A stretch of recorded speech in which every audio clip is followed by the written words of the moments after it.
अस्सलाम वालेकुम friends, welcome to marriage kitchen. Marriage kitchen में जैसे तव्हां जे लाइ हिकु मैक्सिकन डिश खणी आया आहियूं जंहिंजो नालो आहे चिकन एंचिलादास। चिकन एंचिलादास ठाहिण जे लाइ सभिनि खां पहिरियां हिते असां हिकु सॉस पैन में तक़रीबन 2 कप जे क़रीब गरम पाणी खयो आहे ऐं गरम पाणी में असां विझूं था कश्मीरी ॻाढ़ा मिर्च 5 खां 6 अदद ऐं थूम जी ॻड़ियूं विझूं था 2 अदद। हाणे ढक ॾींदासीं ऐं ढक ॾेई करे तक़रीबन 10 मिनट्स जे लाइ हल्की बाहि ते पचाईंदासीं। जी फ्रेंड्स, असां तक़रीबन 10 मिनट्स जे लाइ कश्मीरी ॻाढ़नि मिर्चनि खे हल्की बाहि ते पचायो आहे। हाणे असां विझूं था हिकु ब्लेंडर में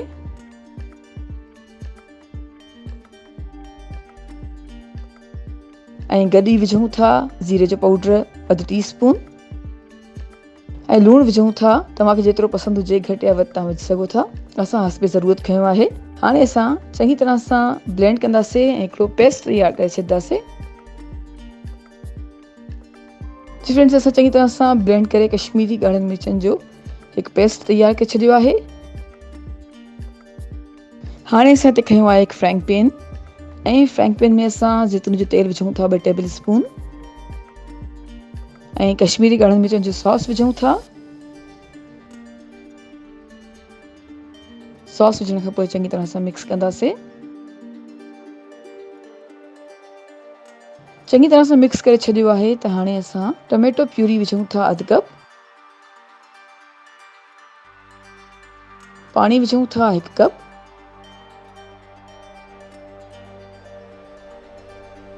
ऐं सभिनी शयुनि खे चङी तरह सां मिक्स कयूं था।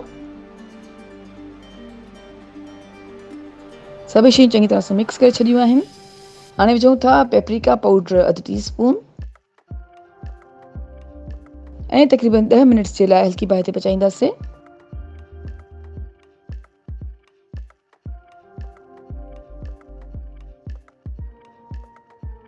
तक़रीबन 10 मिनट्स ताईं हल्की बाहि ते पचाइण खां पोइ हाणे असां सॉस खे छाणे ॿिज अलॻि करे छॾियूं था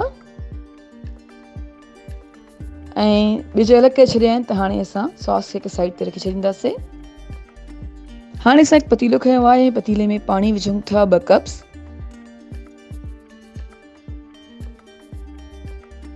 कुटियल जीरो विझूं था 1 टीस्पून ऐं बग़ैर हॾी वारो मुर्गी जो गोश्त विझूं था 1 किलो।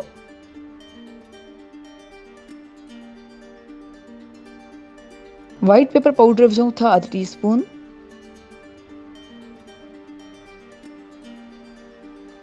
अदरक जो पाउडर विझूं था 1 टीस्पून,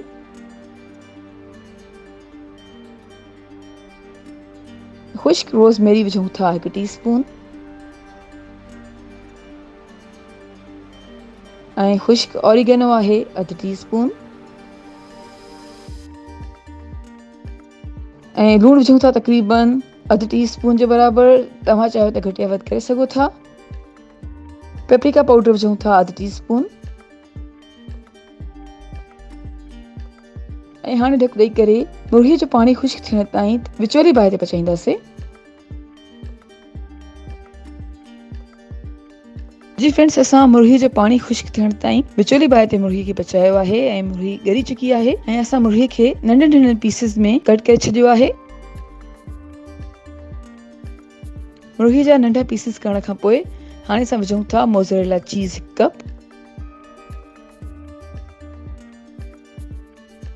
चेडर चीज़ विझंदासीं 1 कप ऐं चङी तरह सां मिक्स कंदासीं।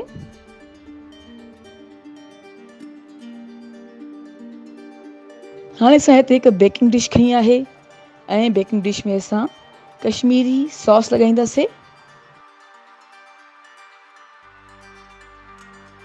सॉस खे चङी तरह सां फेराइण खां पोइ हाणे असां डिश में हिकु टॉर्टिला यानी कि हिकु मानी रखी आहे ऐं मानी जे मथां चिकन जो मिक्सचर विझंदासीं।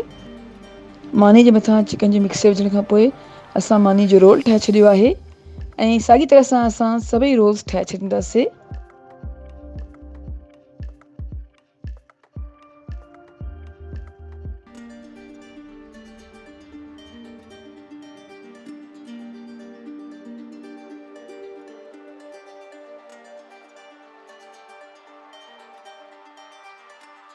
सभई चिकन रोल्स खे असां बेकिंग डिश में सेट करे छॾियो आहे। ऐं इन खां पोइ असां हाणे मथां विझूं था तक़रीबन 1 कप जे क़रीब सॉस।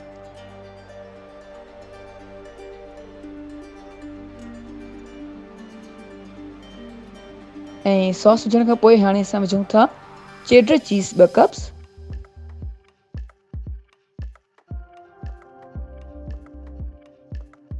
ऐं हाणे चिकन एंचिलादा खे असां तक़रीबन 25 मिनट जे लाइ 375 फ़ारेनहाइट ते बेक कंदासीं।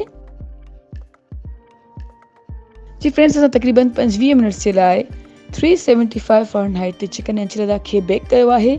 ऐं असांजो मज़ेदार चिकन एंचिलादा हाणे सर्विंग जे लाइ बिल्कुलु तयारु आहे। उमेद कयूं था तव्हांखे असांजी अॼु जी रेसिपी ज़रूरु पसंदि ईंदी। Thank you so much for watching. असांजी वीडियो खे लाइक कजो ऐं असांजे चैनल खे सब्सक्राइब ज़रूरु कयो। तव्हां सां इंशाअल्लाह मुलाक़ात थींदी हिकु ॿी वीडियो में। तेसिताईं अल्लाह हाफ़िज़।